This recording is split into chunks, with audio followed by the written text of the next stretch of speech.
Hey there, teacher friends. Welcome back to That's Just Good Teaching with me, Deanna Smith, where we talk about practical, ABAR, and culture responsive pedagogy tips that are actually just good teaching.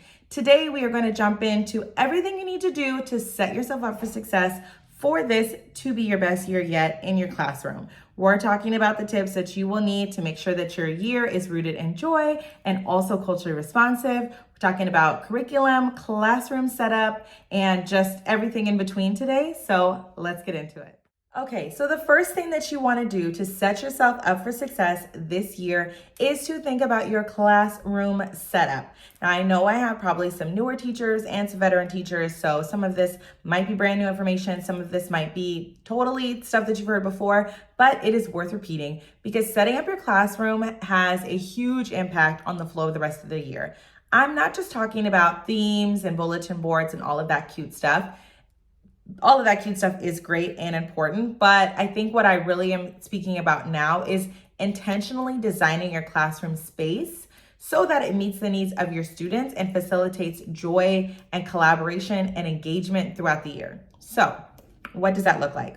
Well, when you're setting up your classroom, you want to think about where and how the students will sit. There's a couple different figurations. My favorite figuration to begin the school year with was a double U shape. So I had one big U on the outside and one inner U on the inside. And my inner U were my students that I needed to get to very frequently, whether that was for academic support or just encouragement to stay on track. And then my outer U were my students that I didn't need to communicate with as much, but eventually they would move into pods. So I'm a big believer in collaborative learning. And so I think that groups, pods, some sort of formation where students are working together heavily is always the best way to go. I know that some teachers want to work up to that because it is challenging sometimes to monitor behavior and just talking and that kind of thing in those pods. So make it a goal to work up to if you don't feel comfortable starting with pods at the beginning of the year. But think about how you're going to design your classroom space. Where are you going to be seated? Where is there going to be some sort of calming, de-escalation, bring it back down space? This is a very powerful tool because for a lot of teachers, when a student is escalated, they think about removing them from the classroom. But if you have a de-escalation space within the classroom, then your students are able to de-escalate and come back down while not missing out on too much instruction. So you want to think about that space that you have. You also want to think about is there going to be a collaborative space? Will you have a big rug for community meetings? I vote yes, some sort of community gathering space. And then you want to think about the visuals in the room. So yes, the cute whiteboards, yes, the themes, whatever it is. I think I did emoji one time. I'm a millennial, so I did Harry Potter one time, of course. I did a donut theme. I mean, I've had a lot of different themes. So that part is fun and can get expensive, but that's kind of the fun part. But what I mean when I think about really representation on your walls is the visual. So in my classroom, when I was teaching science, I had a Hidden Figures poster. So, showing, Black women in STEM. I had flags of all of the countries that my students had, that my students were from or languages that they spoke.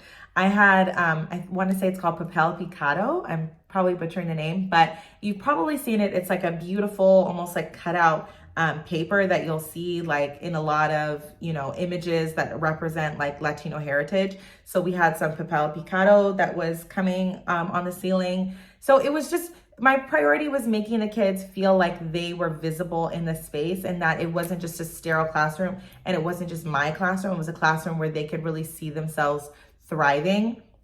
So when you're setting yourself up for the year, you want to think about your classroom environment and what message it's telling. And even if you don't put anything up at all, that's still telling a message, right? So I also recommend leaving some space for kids to add to, for sure.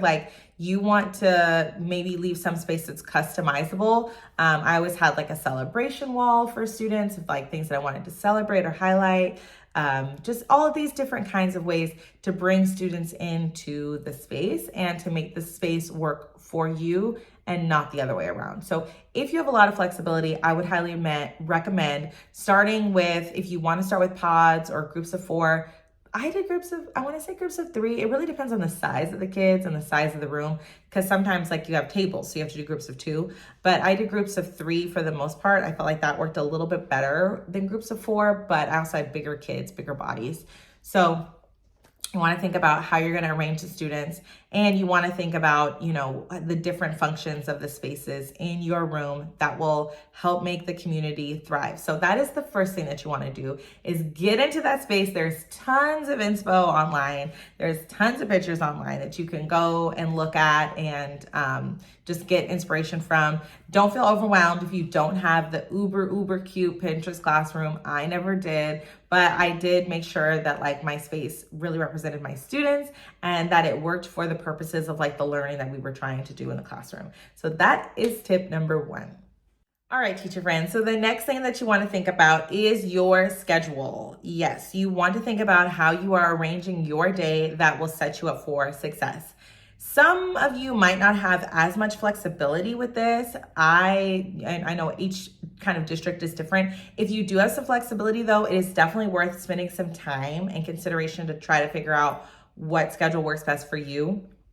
For me, I always did math in the morning, for example, when I was self-contained, because it was a subject that I was the most excited about, wanted to start on a high note, and I also did daily exit tickets, and I was kind of crazy. I graded the exit tickets at lunch. So I always made sure that I did math in the morning. That way I could grade all the exit tickets at lunch and get them back to them like really quick feedback cycle. You know how to do that. That was just what I did.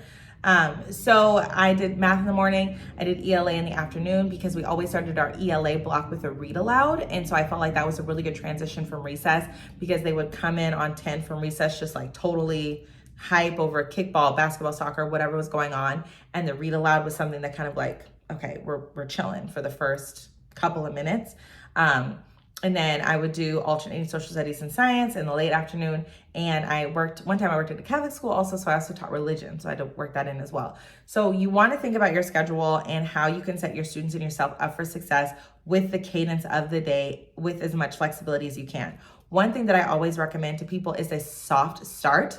So whether the soft start is in the morning, if you're able to do a soft start in the morning, if you have flexibility with like when kids trickle into your classroom, I would say you could do a soft start where like there's just gentle music playing, people are coloring, you come on in, you start to get ready for the day, right? Or you could do a soft start coming back from transitions.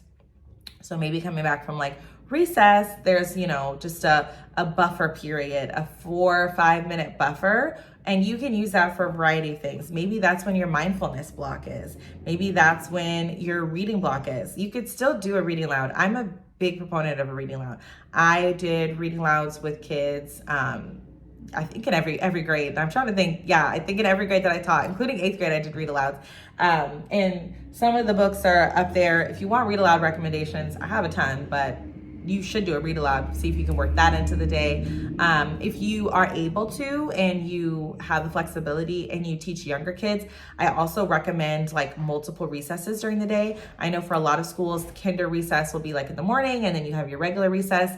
I would almost push for like a third playtime or third recess with kinder, pre-K and first for as long as you can, if that's possible. So you just want to look at your schedule. And if you don't know if you have flexibility with your schedule, it's worth talking to your other grade level teachers and like getting together and bringing it to your principal's attention of like, here's the needs that we have with our schedule and here's where they are or are not being met. There's nothing wrong with like vocalizing that the schedule isn't working or that you need to make some adjustments.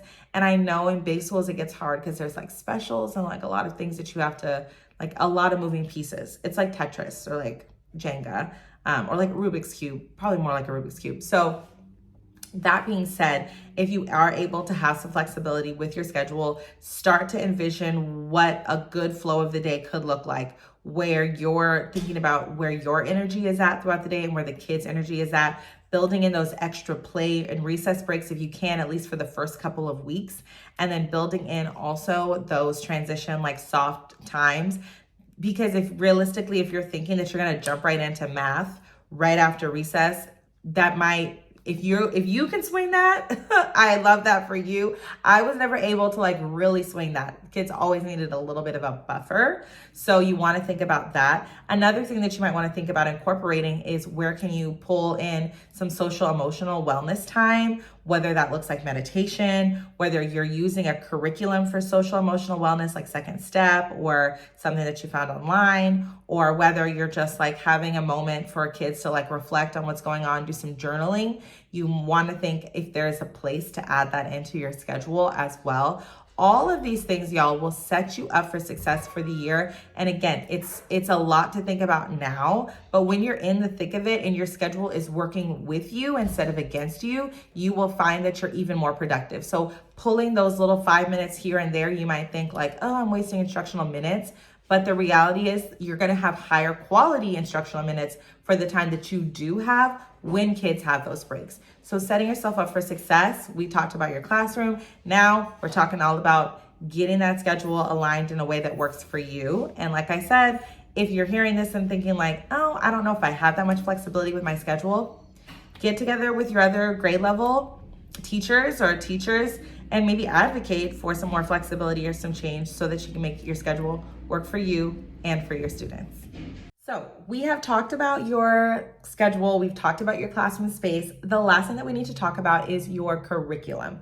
And I know that a lot of people have different levels of autonomy when it comes to curriculum. And honestly, it doesn't actually matter that much because even if you do have a scripted curriculum that you absolutely have to follow, there are some ways to make adjustments and make this your best year yet. Remember, when we talk about our best year yet, we're thinking about how to make this a joyful year, how to make our classrooms inclusive, all of that jazz. Your curriculum is going to be absolutely fundamental in helping you do that throughout the year. So let's talk about your curriculum.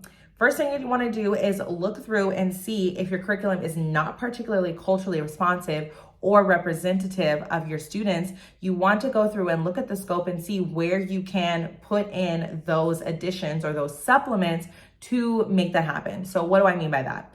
Let's say that you're using a math curriculum and there aren't a lot of opportunities for students to talk about their culture, their background, or whatever. You can find some opportunities to find resources online like social justice math or culturally responsive math practices and build those in. Maybe it's a recipe unit and they're using recipes from their culture. Maybe you're using percentages to talk about systemic inequity in this country. There's a lot of different ways that you can make the curriculum work for you. I think ELA is a little bit easier. Maybe there are books that you have to use, but you can always put those books in conversation with maybe a poem or a short story or something else that's more representative or high interest for your students. So let's say you're required to teach, one specific book. I don't know, let's say you're required to do something that doesn't, that maybe isn't the most culturally responsive, like an old school example, Catcher in the Rye, right? Maybe you're required to do Catcher in the Rye, but you're able to find other coming of age books that have stories that are closer to the experience of your students,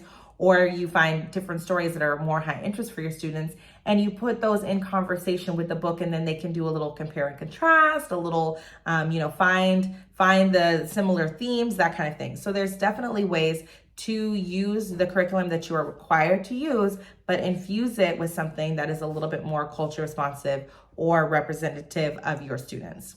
Another thing to think about with the curriculum is where you just need those supplemental units. Maybe you are finding people like Lanisha Tab and Naomi O'Brien. They do a ton of social studies stuff for the lower grades. Maybe you're just doing one of their mini units in conjunction or in addition to what you're already using, where you're talking about Juneteenth, or you're talking about Cesar Chavez, or you're talking about, Holi, the Festival of Lights, or whatever it is. There's plenty of things online. There's free resources, so Brain Pop, Newsella, all of those are great little ways that you can add those in. But if you aren't thinking about it ahead of time, the time might come and you'll just be overwhelmed and you're not gonna have the time or presence of mind to actually plug those in. But if you look at it now and you look at your curriculum and you say, where are the gaps? And you're just very aware of the gaps, then you can plan in advance for how you're going to fill them with things that are joyful, with things that are culturally responsive. So, and if you're not using a scripted curriculum, if you don't have to, you can just explore curriculums to use that already do have all of those things, and then you're not starting from scratch. So whatever your curriculum is, there are ways to infuse joy, culturally responsive practices to make this your best year yet. And if you want to learn more about this stuff, make sure that you're following along on Instagram and my newsletter, because I share tips about this stuff like all year round. So that is the third tip. All right, teacher friends. Well, that wraps up this installment. Remember, we are doing videos every week until back to school to give you all of the tips that you will need to make this your most joyful and inclusive year yet. Also, if you want bonus tips, make sure that you are following along with me on Instagram, that you're part of my newsletter. And I'm sure I've mentioned that my book, Rooted in Joy, is coming out. In fact, if you're watching this, it might already be out. And that is gonna be another total game changer for your classroom if you pick that up and purchase. So all the links will be in the description box below. But if you start to implement these tips and start thinking about this stuff now, I guarantee you, you will have a joyful and inclusive classroom this year.